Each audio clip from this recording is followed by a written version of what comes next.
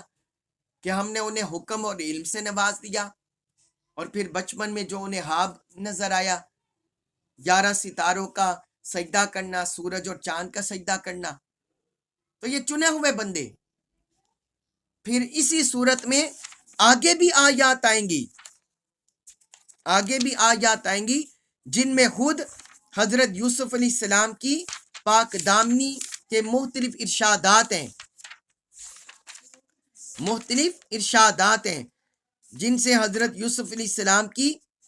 پاک دامنی ظاہر ہوتی ہے۔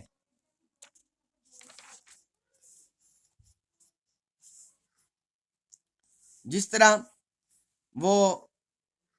حضرت یوسف علیہ السلام، یہ آیت نمبر 26 میں آتا ہے، انہوں نے خود کہا قال ہی راودتنی عن نفسی،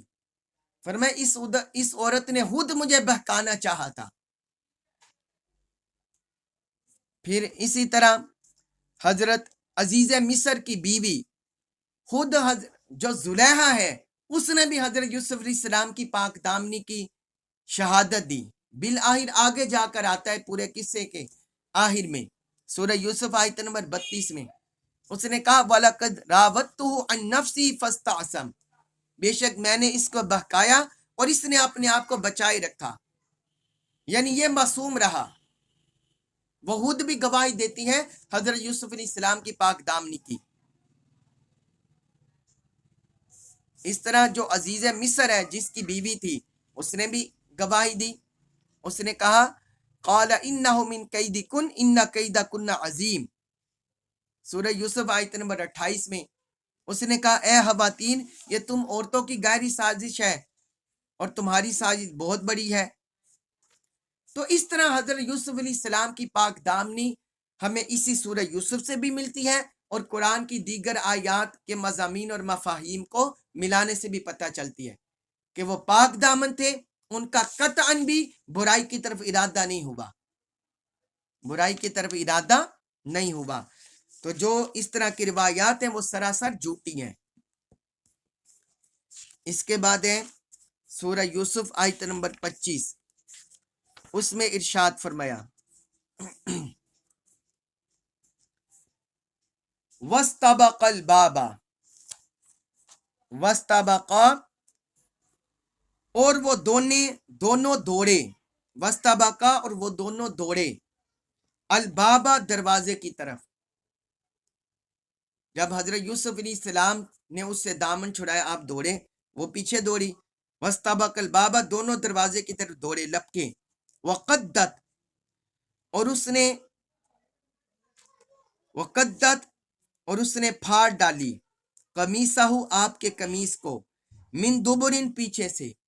وقدت قمیصہ من دبرن اور اس زلیخا نے ان کا قمیص پیچھے سے پھاڑ ڈالا، وَأَلْفَيَا اور ان دونوں نے پایا، سیدہا اس کا حامد یعنی عزیز مصر کو، لدل باب دروازے کے قریب،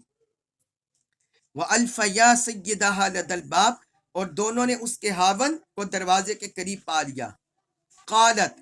وہ کہنے لگی، وہ عورت کہنے لگی، ما جزاء، ما کیا ہے، جزاء سزا، من جو شخص اس کی ارادہ جو ارادہ کرے بِأَهْلِ کا تمہاری بیوی کے ساتھ سوءً برائی کا. قالت ما جزاء من اراد بِأَهْلِ کا سوءً، وہ بول اٹھی کہ اس شخص کی سزا کیا ہو سکتی ہے جو تمہاری بیوی کے ساتھ برائی کا ارادہ کرے. الا سوائے اس کے کہ ان یسجنا، یہ کہ اسے قید کر دیا جائے، او یا عذاب دیا جائے، علیم دردناک. الا ان یسجنا او عذاب علیم، سوائے اس کے کہ اسے قید کر دیا جائے یا دردناک عذاب دیا جائے. اب یہ دیکھیں، اس میں اب دونوں کا حضرت یوسف علیہ السلام اور زلیخا ان کے معاملے کا ذکر ہے کہ کیسے ایک دوسرے کے پیچھے بھاگے اور پھر کیسے زلیخا نے حضرت یوسف علیہ السلام پر الزام لگا دیا. تو فرمایا وَاسْتَبَقَ الْبَابَ، دونوں دروازے کی طرف لگ کے دوڑے. حضرت یوسف علیہ السلام نے اپنا دامن چھڑایا کہ کون سی برائی کی طرف مجھے مائل کرنا چاہتی ہے، آپ لپکے دروازے کی طرف کہ میں دروازے کھول کر باہر نکل جاؤں. وہ عورت آپ کے پیچھے چلی. استبقہ کا مطلب ہوتا ہے آگے پیچھے دوڑنا، تیزی سے بڑھنا، سبقت لے جانے کے لیے. وقدت قمیصہ من دبر، اور اس نے آپ کے قمیص کو پیچھے سے پھاڑ دیا. جب حضرت یوسف علیہ السلام آگے تھے اور وہ پیچھے جا رہی تھی تو اس نے پیچھے سے آپ کی قمیص کو پکڑا آپ کو روکنے کے لیے. تو اس دوران آپ کا قمیص پیچھے سے پھٹ گیا. اللہ رب العزت نے اسی کو ذکر کیا اور اس نے آپ کے قمیص کو پیچھے سے پھاڑ دیا. پھر جس وقت دروازہ کھولا، حضرت یوسف علیہ السلام اس دوران دروازے تک پہنچ چکے تھے. جب دروازہ کھولا وَأَلْفَ يَا سَيِّدَهَا لَدَى الْبَابِ، تو دروازے پر اس کے شوہر کو پا لیا، یعنی زلیخا کا شوہر دروازے پر کھڑا تھا. کتفیر عزیز مصر وہ دروازے پر کھڑا تھا. اب وہ جس وقت اس نے اپنے شوہر کو دیکھا، اب تو جو اس کا برائی کا نشہ تھا وہ اتر گیا کیونکہ اسے موت نظر آنے لگی. تو اس وقت اس نے پینترا بدلا. چلاک ہوشیار تھی، شیطان اس پر غالب تھا. اب اس نے پینترا بدلا. قالت ما جزاء من اراد بأهلك سوءا، کہنے لگی کہ اس شخص کی کیا سزا ہونی چاہیے جو تمہاری بیوی کے ساتھ برائی کا ارادہ کرے. یعنی وہ جو خود حضرت یوسف علیہ السلام کو برائی پر اکسا رہی تھی، مادہ کر رہی تھی، اب اس نے معاذ اللہ حضرت یوسف علیہ السلام پر الزام لگا دیا، بہتان ترازی کر دی کہ یہ تمہارے اہل و عیال کے ساتھ برائی کا ارادہ کرنا چاہتی ہیں. اب یہاں یہ بھی ایک بڑی سوچنے والی بات ہے کہ اس نے براہ راست فحشا کا لفظ نہیں بولا، فحشن کا لفظ نہیں بولا، بدکاری کا اس طرح کا لفظ نہیں بولا، بلکہ سوءن کا بولا ہے، برائی کا. تو اس سے پتہ چلتا ہے کہ جب کہ وہ اتنا زیادہ ماحول انہیں بنا چکی تھی پھنسانے کا، اس کے باوجود وہ حضرت یوسف علیہ السلام کی پاک دامنی سے، ان کی پارسائی سے، ان کے تقوی سے اتنی متاثر ہوئی کہ براہ راست ان پر بدکاری کی تہمت نہ لگا سکی. اس سے بھی حضرت یوسف علیہ السلام کی کمال پارسائی سامنے آتی ہے، تقوی ان کا سامنے آتا ہے. پھر آگے کہنے لگی الا ان یسجن او عذاب علیم، اس کی یہی سزا ہے، یا تو اسے قید میں ڈال دیا جائے یا اسے دردناک سزا دی جائے. یعنی وہ ہر طرح سے حضرت یوسف علیہ السلام پر الزام لگانے کی کوشش کر رہی تھی اور اپنے آپ کو بچا رہی تھی کہ اگر میرے شوہر کو حقیقت کا پتہ چل گیا تو پھر وہ اس قدر مجھ پر ناراض ہوگا اور ہو سکتا ہے مجھے زوجیت سے نکال دے. تو یہ فتنے اس عورت نے پیدا کرنے کی کوشش کی. آگے کیا ہوا وہ ہم انشاءاللہ تعالی اگلے لیکچر میں پڑھیں گے. اللہ تبارک و تعالی سے دعا ہے کہ اللہ تعالی ہمیں ہر طرح کی برائی سے، شر سے شیطان کے نفس کے ہماری حفاظت فرمائے، ہمیں نور دین نصیب فرمائے، نور قرآن نصیب فرمائے، نور ایمان نصیب فرمائے، استقامت عطا فرمائے، قرآن مجید کا کامل فہم نصیب فرمائے اور اس پر عمل پیرا ہونے کی توفیق عطا فرمائے۔ وما علیہ الا البلاغ المبین۔